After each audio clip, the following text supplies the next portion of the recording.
Welcome to this explainer on a multi-billion-dollar cornerstone of modern science. Seriously, today we're breaking down a technology that's just quietly operating in the background of almost every major industry on Earth. I'm talking about high-performance liquid chromatography. I am so excited to unpack this with you because, honestly, once you understand how this machinery works, you'll start seeing the world in a completely new way. Think about it for a second. When you buy a medication, how do we absolutely scientifically know that a pill contains exactly what it claims on the bottle? How do we verify these incredibly complex mixtures right down at a molecular level? Well, today we're going on an anatomy of an analysis journey. We're going to map the physical flow of a sample from the exact moment it enters the machine to the second we get a definitive result. Okay, let's dive into this mental roadmap. First, we'll cover understanding HPLC basics. Then we'll look at pumps and gradients, move on to columns and separation modes, talk about detectors, which is basically seeing the invisible, and finally, real-world applications. We're taking you from the macro hardware right down to the micromolecular level. Let's go. All right, Section 1, Understanding HPLC Basics. Let's establish the foundational concept of what this machinery actually does. So, high-performance liquid chromatography, or HPLC, is at its core a physical separation technique. It works by pumping a liquid, what we call the mobile phase, through a column packed with these tiny particles at very high pressure. And here is an absolutely mind-blowing fact. This single technique is amenable to 60 to 80% of all existing compounds. That extreme versatility is exactly why it's everywhere. And this brilliantly illustrates the massive technological leap we've made over the years.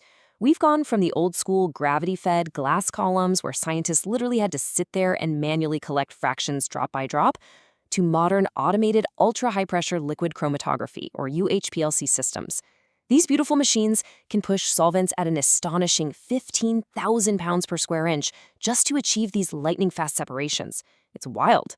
Section 2, Pumps and Gradients. Because, to push liquids at those extreme pressures, we need some serious hardware. Let's zoom into the micro level and introduce the absolute heart of the HPLC system, the pumps. Now, before we look at the pumps themselves, we really need to understand how they actually deliver the solvent. We basically have two main modes, isocratic and gradient elution. Isocratic means the mobile phase composition stays exactly the same throughout the entire run. But gradient elution, that continuously increases the strength of the solvent mixture over time. Why does changing that mixture matter? Well, because complex samples have components with vastly different polarities, so they need different solvent strengths to actually get pushed through the column.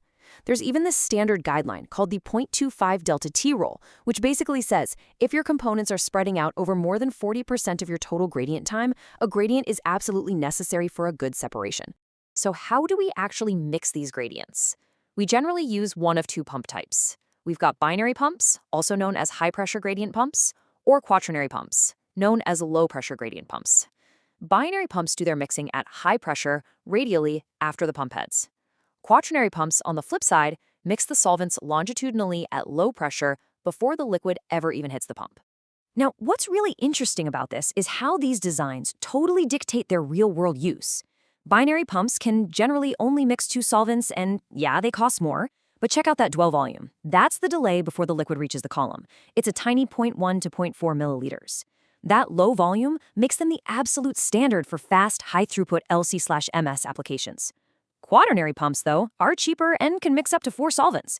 But that larger dwell volume does mean a longer delay. They are, however, fantastic for method development where you just really need flexibility with lots of different solvents. All right, Section 3, Columns and Separation Modes.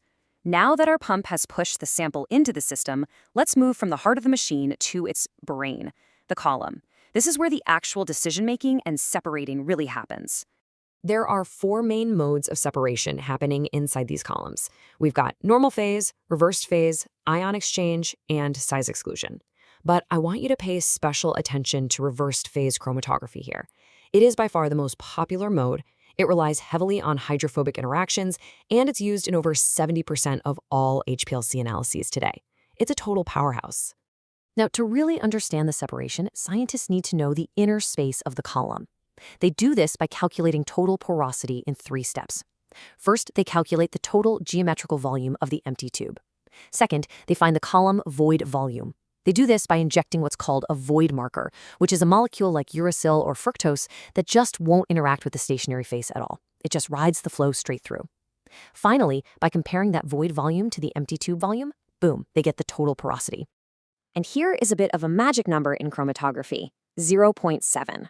For modern spherical packings inside these columns, the total porosity constant is usually right around 0.7. Because this is so incredibly consistent, chromatographers often use a shortcut called the 65% rule. This lets them quickly estimate the void volume as 65% of the empty column volume without having to run an experiment every single time. Huge time saver. Moving on to Section 4, Detectors, Seeing the Invisible. So, our sample has now been successfully separated by the column.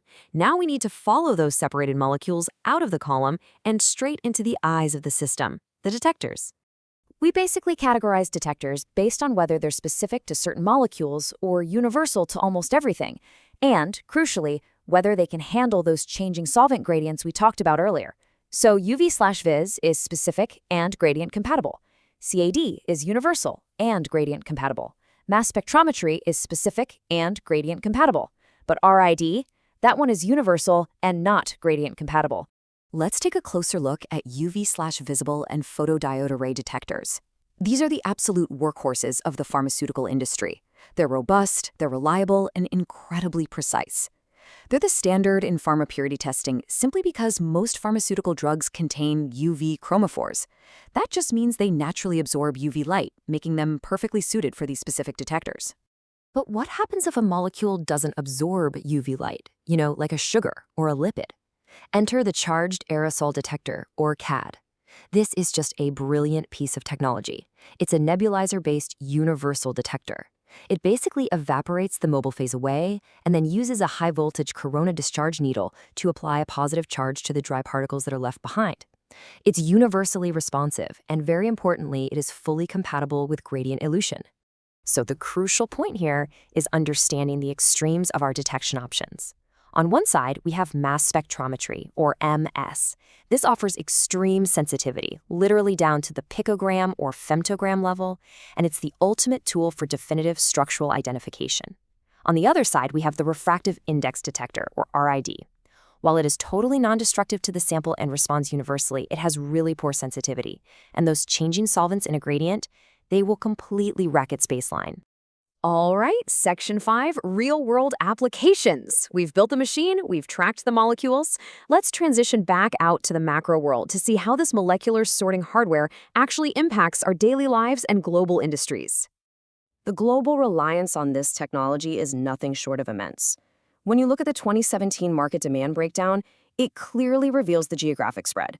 North America and Europe account for the vast majority of the market demand, which is heavily driven by their massive pharmaceutical and biotechnology sectors.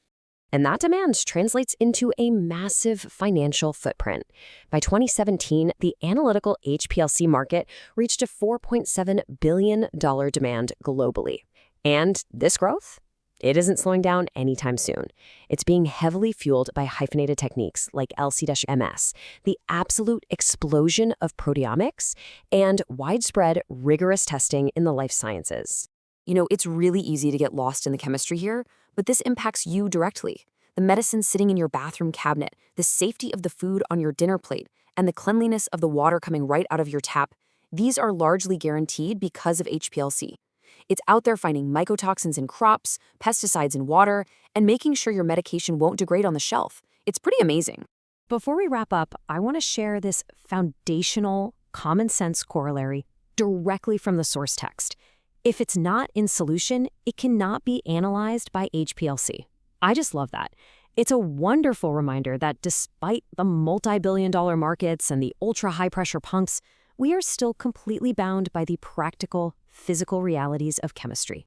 So I'll leave you with this provocative question to ponder. What invisible contaminants is the HPLC sorting process protecting you from right now? It is a truly profound realization when you step back and appreciate these invisible, molecular eyes working around the clock to keep our modern world safe and functioning. Thanks so much for joining me on this explainer, and keep staying curious about the science that surrounds us.